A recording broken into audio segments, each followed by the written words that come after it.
हाँ भाई बच्चा पार्टी, तुम लोग देखो अपना अगला वीडियो। नेक्स्ट वीडियो जो तुम लोगों का ये है, ये बेस्ड है डिकोडर पर। तो अगली चीज तुम लोग समझो कि डिकोडर क्या होता है। तो डिकोडर जो होता है, जो जो मैंने तुम लोगों को पिछला टॉपिक बताया, इनकोडर। इनकोडर का जस्ट इनवर्स होता है, ठीक है ना। उसका ठीक इनवर्स मीन्स उससे ठीक उल्टा काम करता है। जैसे तुम लोगों को एनकोडर में बताया था कि एनकोडर क्या करता है, किसी भी बेस के नंबर को, वो चाहे बेस 10 पे हो, बेस 8 पे हो या बेस 16 पे हो, उसको इसके इक्विवेलेंट बाइनरी में कन्वर्ट करने का काम करता है। दैट मीन्स कि एक एनकोडर जो होता है वो किसी भी ऑक्टल, डेसिमल या हेक्साडेसिमल नंबर को बाइनरी में कन्वर्ट करने का काम करता है। ठीक उसी के अपोजिट हम लोग यहाँ पर पढ़ेंगे डिकोडर। डिकोडर क्या काम करता है, किसी भी बाइनरी नंबर को दूसरे बेस में कन्वर्ट करने का काम करता है। ठीक है, मीन्स यहाँ पर क्या होता है, यहाँ पर हम लोग जो इनपुट देते हैं वो बाइनरी नंबर में होता है, और आउटपुट जो होता है वो इन एनी अदर बेस, जिसमें भी आप चाहते हैं, जिसके लिए आप सर्किट बना रहे हैं, उसमें मिलता है। कि मतलब आप बाइनरी टू ऑक्टल अगर सर्किट बनाते हैं तो बाइनरी टू ऑक्टल मिलेगा, अगर आप बाइनरी टू डेसिमल बनाते हैं तो डेसिमल में मिलेगा, या बाइनरी टू हेक्साडेसिमल बनाते हैं तो बाइनरी टू हेक्साडेसिमल मिलेगा। जिस सीक्वेंस में भी बनाया गया है उस सीक्वेंस में बनेगा, और ये किसी भी बाइनरी नंबर को उसके इक्विवेलेंट बेस में कन्वर्ट करने के लिए यूज किया जाएगा। तो देखो, जैसे इसकी वर्किंग अपोजिट है, ठीक वैसे ही इसको बनाने का तरीका भी एनकोडर से ठीक अपोजिट है। ठीक एनकोडर से अपोजिट चलते चले जाओ, सारा काम हो जाएगा। जैसे मैंने आपको उस दिन एनकोडर बताया था, तो मैंने जो आपको एनकोडर उस दिन बताया था, वो एनकोडर जो था वो 8 to 3 के रेशियो का था। 8 to 3 मतलब उसमें 8 इनपुट लाइंस थी, 0 से लेकर 7 तक, और जो आउटपुट आपको मिल रहा था वो 3 बिट्स में मिल रहा था, क्योंकि हम लोगों ने 3 लॉजिक गेट्स यूज किए थे, ए बी और सी। तो 3 गेट्स थे, तो 3 गेट से एक एक बिट का आउटपुट मिलता था, मतलब 3 बिट का आउटपुट मिलता था। मतलब 8 इनपुट लाइंस थी और 3 आउटपुट लाइंस थी, जो लॉजिक गेट्स ए बी और सी पर थी।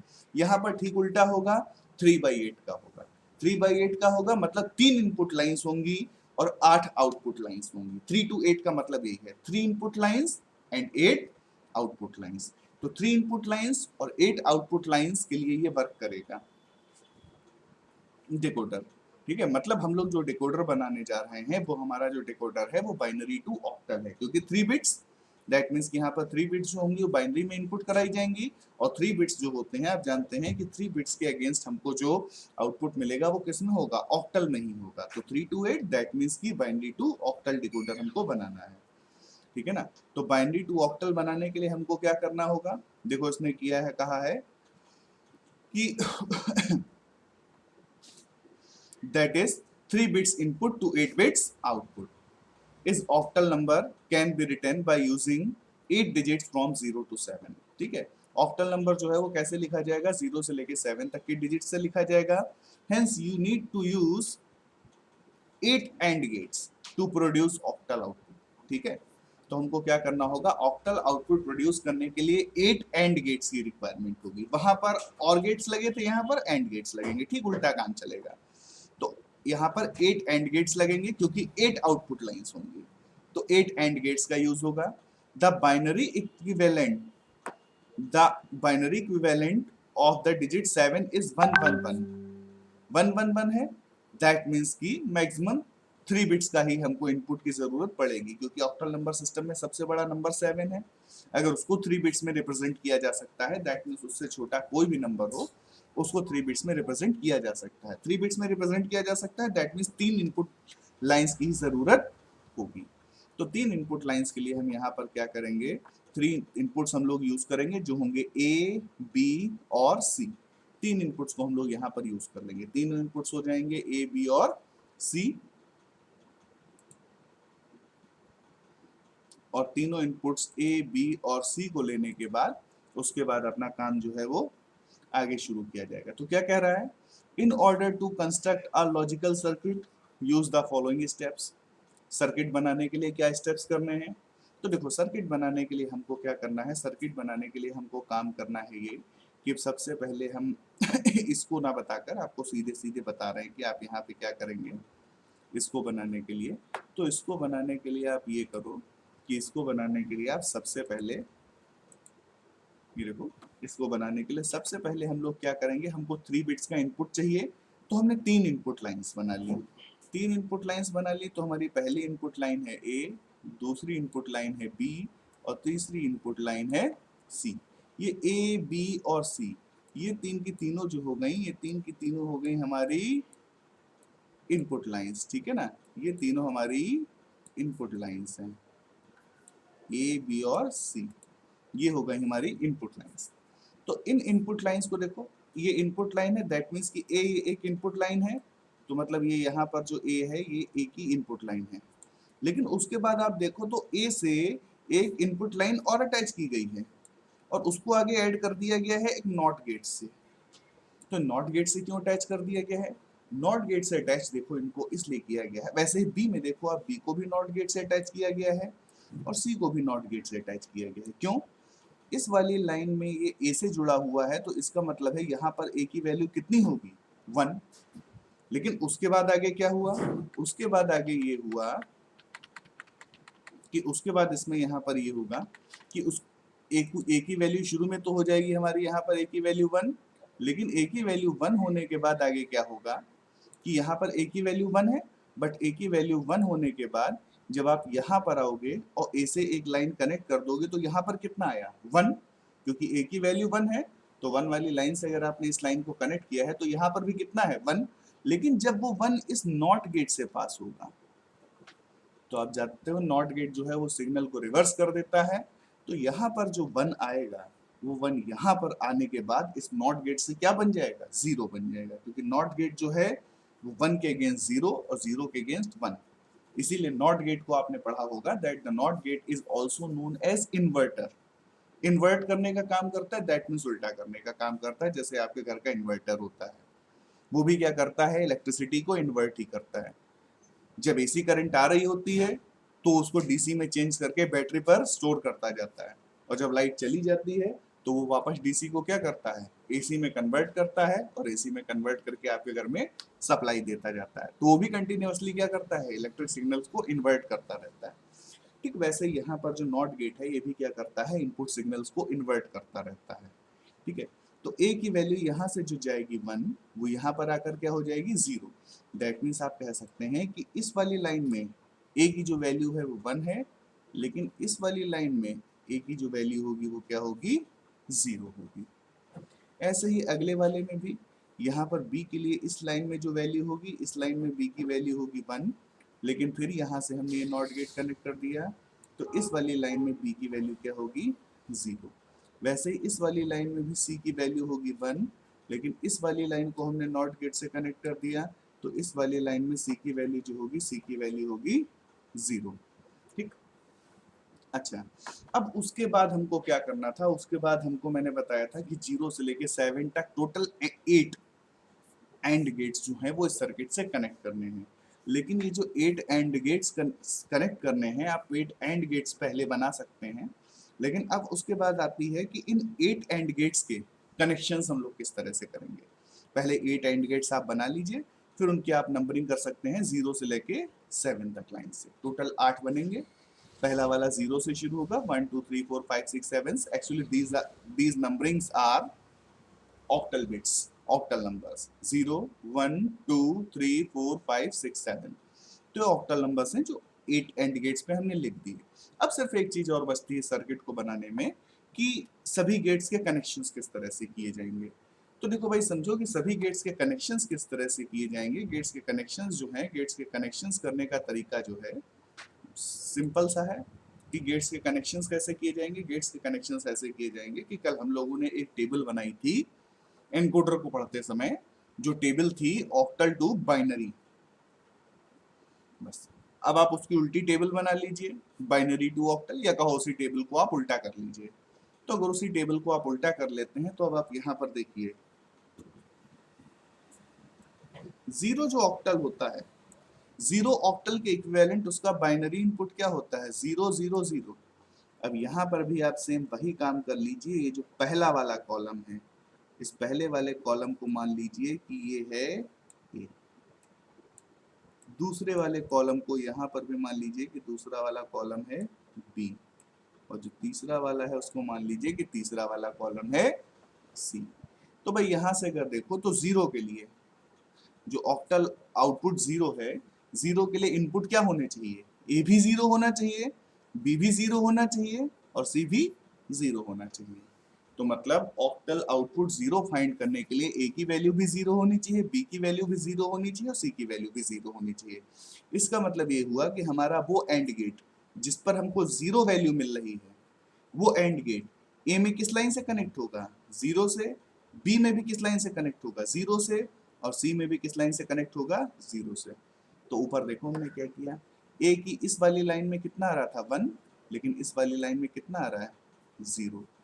तो हमने जीरो वाले ऑक्टल गेट को सबसे पहले देखो यहां से कनेक्ट कर दिया, तो ये जीरो आ गया। फिर बी वाले में भी हमने उसको कहां से कनेक्ट किया, जब बी वाले में बात आई तब भी देखो हमने कौन सी लाइन से कनेक्ट किया, जीरो वाली से। ठीक ऐसे ही सी वाले में भी हमने उसको कहां से कनेक्ट किया, जीरो वाले से।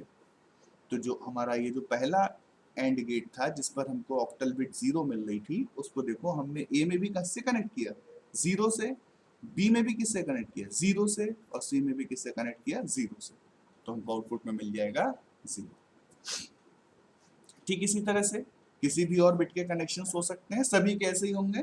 फॉर एग्जाम्पल मैं आपको 6 का बता दे रहा हूँ, 6 का देख लीजिए कि 6 का कैसे चलेगा। 6 के इक्विवेलेंट उसका जो बाइनरी इनपुट है वो क्या है, 1 1 0, यानी कि हमको इनपुट लाइंस में एबीसी में क्या देना होगा, 1 1 0, यानी कि ए की वैल्यू होगी 1, बी की वैल्यू होगी 1 और सी की वैल्यू 0। तो आप ऊपर आके देखो, ये हमने किसके लिए लिया था 1 1 0, ये हमने लिया था 6 के लिए। तो ऊपर आप आकर अगर देखो तो 6 के लिए हमारे जो इनपुट्स होंगे, यहाँ पर ये जो इनपुट लाइंस हैं ए बी सी, इनके लिए वैल्यूज हैं 1 1 0, मतलब ए की वैल्यू 0, ए की वैल्यू 1, बी की वैल्यू 1 और सी की वैल्यू 0। तो अभी देखो यहाँ पर अभी आप देखो इसमें समझ में आ जाएगा। 6 के लिए ए को देखो, ए की वैल्यू क्या होनी चाहिए, 1। तो देखो इसने जो है पहला सिग्नल जो ए से कनेक्ट किया है वो कहां से कनेक्ट किया है, ए की 1 वाली लाइन से कनेक्ट किया है। क्यों 1 वाली लाइन से कनेक्ट किया है, क्योंकि ए की वैल्यू है 1, बी की वैल्यू भी 1 रहेगी, इसलिए बी की भी जिस लाइन से कनेक्ट किया गया है वो लाइन कौन सी होगी, 1 वाली। ए की भी 1 वाली लाइन कनेक्ट की गई, बी की भी 1 वाली लाइन कनेक्ट की गई, लेकिन सी की वैल्यू उसमें है 0। तो सी की वैल्यू 0 है, इसलिए सी की जो ये 1 वाली लाइन है इससे गेट 6 को कनेक्ट नहीं किया गया, बल्कि किससे कनेक्ट किया गया, 0 वाली लाइन से। ठीक है, तो ये ए की वैल्यू हो जाएगी 1 क्योंकि 1 वाली लाइन से कनेक्ट है, बी की भी वैल्यू हो जाएगी 1 क्योंकि 1 वाली लाइन से कनेक्ट है, लेकिन सी की वैल्यू चाहिए थी 0, तो सी की 0 वाली कॉम्प्लीमेंटेड वाली लाइन से कनेक्ट कर दिया। तो आउटपुट में यहाँ पर हमको मिल जाएगा 6। ये तरीका हो गया। ठीक है, तो अब आगे देखो वर्किंग प्रिंसिपल ऑफ डिकोडर, कि डिकोडर किस तरीके से वर्क करता है। तो डिकोडर इस तरह से वर्क करता है कि देखो इसमें गिवन है, at first the input signals according to the bits for the input binary value to be converted say octal 1 1 0। ठीक है, सपोज कर लिया कि हमारे पास 3 इनपुट्स हैं 1 1 और 0, मतलब ए की वैल्यू 1, बी की वैल्यू 1 और सी की वैल्यू 0 है। तो अब इनको हम क्या करेंगे, इनपुट लाइंस में पास कर देंगे। जब हम इनको इनपुट लाइंस में पास कर देंगे, ए की वैल्यू 1 दे देंगे, बी की वैल्यू 1 दे देंगे और सी की वैल्यू 0 दे देंगे। तो आप यहाँ से देखिए, जब हम ए की वैल्यू 1 दे देंगे, बी की वैल्यू 1 दे देंगे और सी की वैल्यू 0 दे देंगे, तो जब 1 1 0 दे देंगे तो होगा क्या, 1 1 0 किसके अगेंस्ट किसकी वैल्यू है, 6 की वैल्यू है। इसीलिए कह रहा है उस समय पर क्या होगा, only gate 6 will activate to produce a high output. High output, high output का मतलब होता है 1। तो वहां पर हमको क्या मिलेगा, 1 मिलेगा, या कहो उस सिग्नल पर वहां पर हमको एक सिग्नल मिलेगा। ठीक है ना, जिससे हमको पता चलेगा कि 1 1 0 है जो उसके इक्विवेलेंट उसका ऑक्टल क्या होता है, 6 होता है। ठीक है ना, एक्चुअली 1 नहीं मिलेगा, 1 मत कहिए, बल्कि वहां पर क्या होगा, वहां पर एक रेड कलर की लाइट होती है जो ब्लिंक करती है। ठीक है, एक छोटा सा सर्किट बना हुआ होता है जिसमें हम लोग इनपुट्स देते जाते हैं, एक साइड से इनपुट होते हैं और एक साइड से आउटपुट्स होते हैं। आउटपुट्स में 0 से लेके 7 तक की जो बिट्स होते हैं, नंबर्स होते हैं, इनके आगे रेड कलर की लाइट्स लगी हुई होती हैं। इधर से हम लोग 3 इनपुट लाइन से जो भी इनपुट देते हैं, इनपुट देने के बाद जैसे आउटपुट वाली लाइन के पास एक बटन लगा होता है उसको क्लिक करते हैं, तो उसको क्लिक करते ही उसके इक्विवेलेंट जो भी उसका ऑक्टल होगा उसके सामने वाली रेड कलर की लाइट जल जाती है, उससे हम जान जाते हैं कि कौन सी वैल्यू होगी उसके अगेंस्ट। यहाँ से हम बाइनरी टेबल से ही सीधे जान सकते हैं कि अगर a की वैल्यू 1 ली है, b की वैल्यू 1 ली है और c की वैल्यू 0 ली है तो 1 1 0 दैट मींस वो 6 के इक्विवेलेंट है। इसका मतलब ये हुआ कि जब a की वैल्यू 1, b को वैल्यू 1 और c को वैल्यू 0 दी जाएगी तो गेट 6 जो है वो क्या करेगा, वो हमको आउटपुट देगा। ठीक है।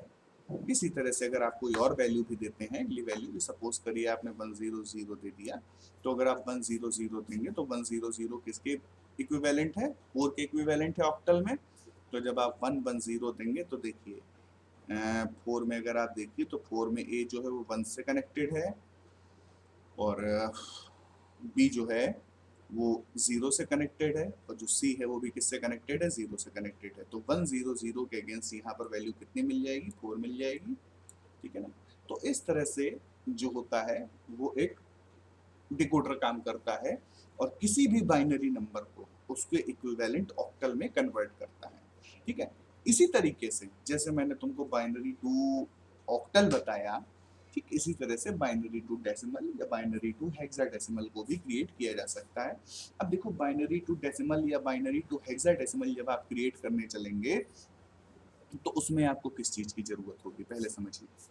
जब बाइनरी टू हेक्साडेसिमल डिकोडर आप बनाएंगे तो सारा का सारा प्रोसेस सेम है। सबसे पहले आप क्या कीजिए, आपको पता है कि हेक्साडेसिमल जो नंबर सिस्टम होता है, हेक्साडेसिमल नंबर सिस्टम में 0 से लेके 15 तक के नंबर्स होते हैं। ठीक है। टोटल 16 नंबर्स कंटेन करता है which range from 0 to 15 and you know very well कि 0 से लेके 15 तक के नंबर्स होते हैं जिसमें पहले 0 से लेके 9 तक की डिजिट्स होती हैं और उसके बाद 10 11 12 13 14 15 जो होते हैं वो A B C D E F की फॉर्म में होते हैं। तो देखो जैसे इसने 2 के इक्विवेलेंट उसका जो है बाइनरी लिया, 8 के इक्विवेलेंट उसका बाइनरी लिया, 13 के इक्विवेलेंट उसका बाइनरी लिया।